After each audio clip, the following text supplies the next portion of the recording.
Hey, y'all, and welcome back to the Stripe Show podcast, brought to you by OnCore Golf. OnCore designs high-performance golf balls for players of all skill levels and swing speed. So get fitted for your perfect golf ball today at OnCoreGolf.com. Well, it's Friday. You know what that means. We're back with another Happy Hour Express edition of the Stripe Show podcast, bringing you everything you need to know from this week in golf as fast as possible. You know me, I don't believe in long podcasts. I think the short ones are the way to go. Keep it short, keep it simple, keep it fresh.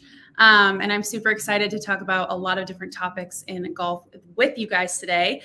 Are y'all feeling refreshed after that 2-day break we had from the PGA Tour? I mean, for real, what's up with the lack of off season for these guys?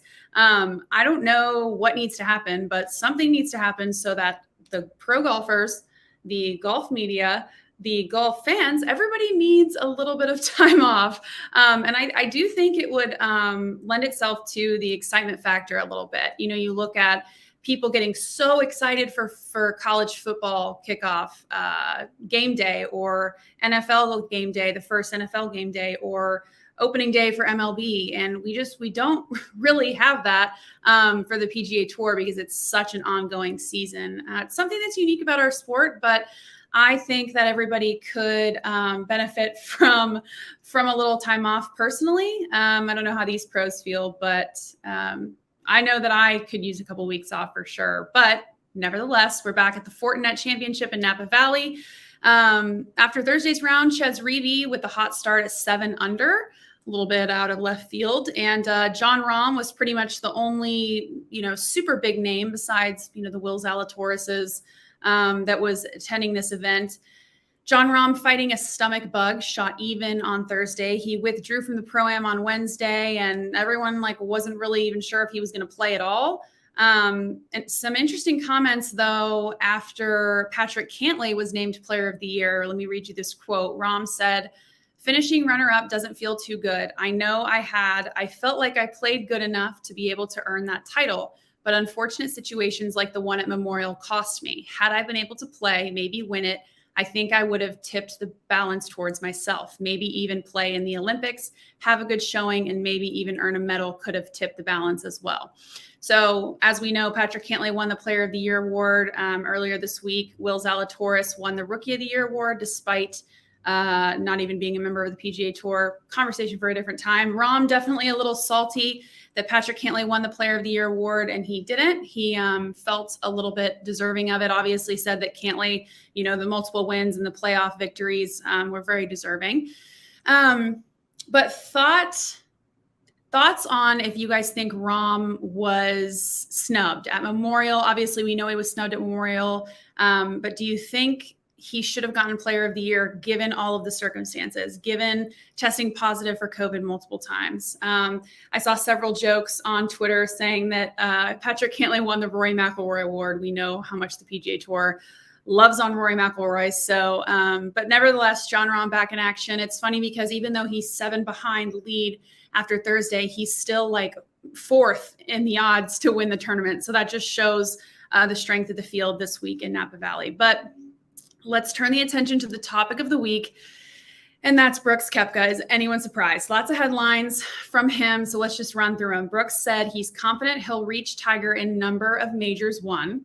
Okay. He also said leading into next week's Ryder Cup that the team sports thing isn't in his DNA. Okay. So starting with Tiger's majors record, just starting there. This is from the golfchannel.com website, getting these quotes here. Brooks has currently won 4 majors, as we know, but he's 31. And he said that in my mind, I'm going to catch Tiger on majors. I believe that. I don't see any reason that can stop me. Obviously, Tiger has 15 majors, as we know. Direct quote from Brooks here, coming from a Golf Digest interview.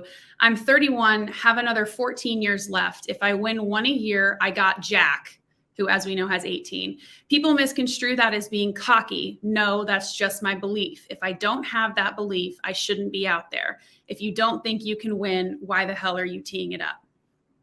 Interesting thing to do there. Interesting comment. Just kind of at an awkward time. I feel like it was a very strange time to make that kind of comment. But nevertheless, I'm pretty sure at this stage of Tiger's life, he'd won way more than 4 majors at 31 years old. So, I mean, we could also talk about his comments about the Ryder Cup. So we can also talk about what Paul Azinger said about them. So let's go to these comments. He said, Brooks Koepka said, "There are times when I'm like, I won my match. I did my job. What do you want from me? I know how to take responsibility for the shots I hit every week. Now somebody else hit a bad shot and left me in a bad spot, and I know this hole is a loss, blah, blah, blah, blah. You go from an individual sport all the time to a team sport 1 week a year. It's so far from my normal routine. I can barely see my personal team. It's hard to go to the gym, blah, blah, blah, blah, blah.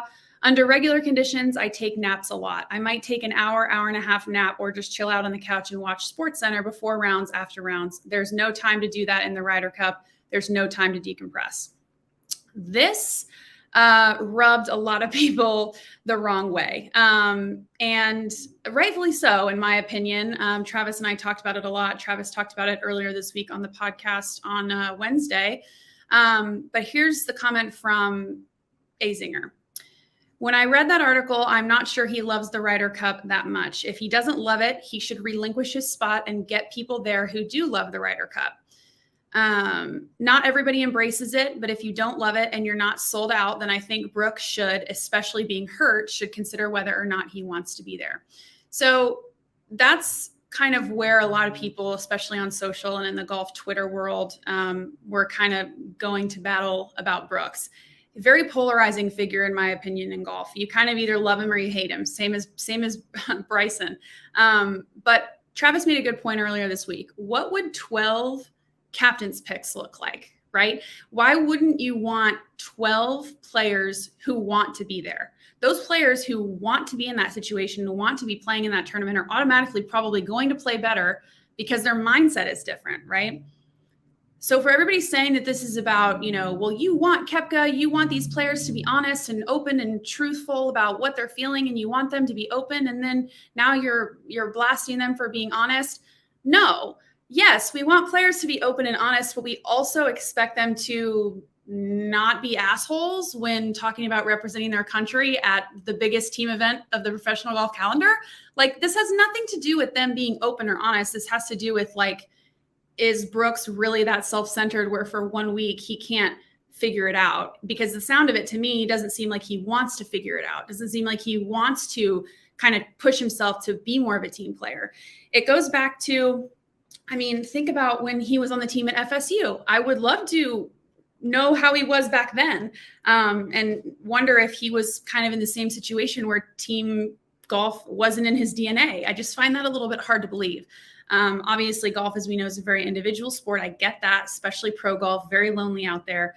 But at this point, I would want to see people who want to be there over somebody who, just wants to take naps and go watch SportsCenter. So this is 1 week a year.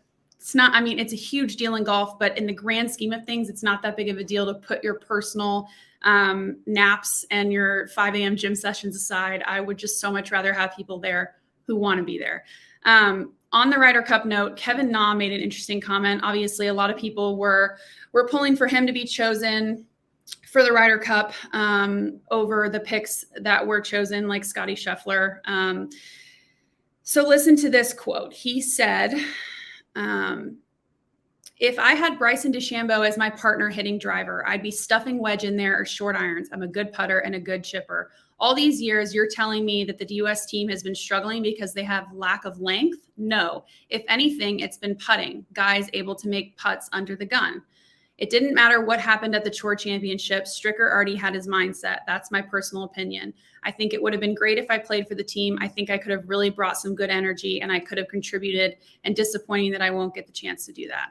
So, he also, made the comment of, yeah, I have to play better. I understand it's a captain's call and he respects Stricker's decision, but this is a guy who wants to be there. So in my mind, I would love to sub him out for Brooks Koepka. And everybody who thinks that we need Brooks Koepka to win, wake up. Like, we don't need Brooks Koepka to win. We need a team that wants to be there. You look at all the European guys, and this is going to my next comment. a lot of questions as to why the U.S. hasn't been successful in the Ryder Cup, right? A lot of people say, oh, we're so bad at alternate shot. Oh, we're so this, we're so that. Phil Mickelson has some interesting theories, and he talked about them on a podcast with Gary Williams. Listen to this quote. Let's see. He said he was asked what the theory was, why Team Europe was so much more successful. Mickelson said, yeah, I have a theory with a laugh. Quote, I see the way they support each other, and I see the way they have this foundation of support amongst each other to lift each other up. I see them walking side by side in the fairways and with a vision of solidarity, if you will. I see them helping each other get the best out of each other. And that is just not what we're talking about when we see those comments from Brooks Koepka. So if that's what we need, then maybe we rethink the players we have on our team. Obviously, I would love to see Brooks Koepka get fired up and into the whole team atmosphere. I think he could be a great Ryder Cup player and be a really good asset to the U.S. team. But Mickelson makes a really good point. There's all these storylines about the Ryder Cup and about Brooks and about Bryson and about this and that, and nothing from the European team, which is why they probably do better, right? Because even if they're not friends, they can act like it for a week, and they can support each other, and they can put their differences aside. They can put their personal routines aside and do what they need to do for 4 or 5 days. Interesting comments there. And lastly, last topic today. You thought we were going to get through a podcast without talking about Bryson. Yeah, sorry. It's never going to happen probably if he keeps doing whatever dumb stuff he's doing. It's his birthday today, so happy birthday, Brooksy. Don't forget, Bryson's still training for the World Long Drive Championship, says he's wrecking his hands, which should be good for the Ryder Cup next week.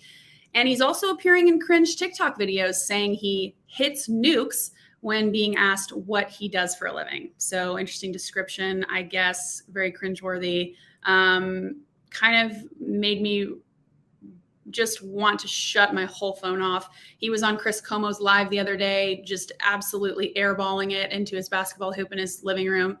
The guy's weird. I don't know what's going on with him, but I think if he just turned his phone off, he would maybe be a little bit better off than appearing and doing all these weird things on social media. But it is what it is. I told you all to keep it short. That's all the time we have. Catching you up on This Week in Golf as fast as possible, as I always do. Next week, we have a full lineup of amazing guests heading into the Ryder Cup, starting on Monday with Lanny Wadkins, one of the best Ryder Cup players to ever live.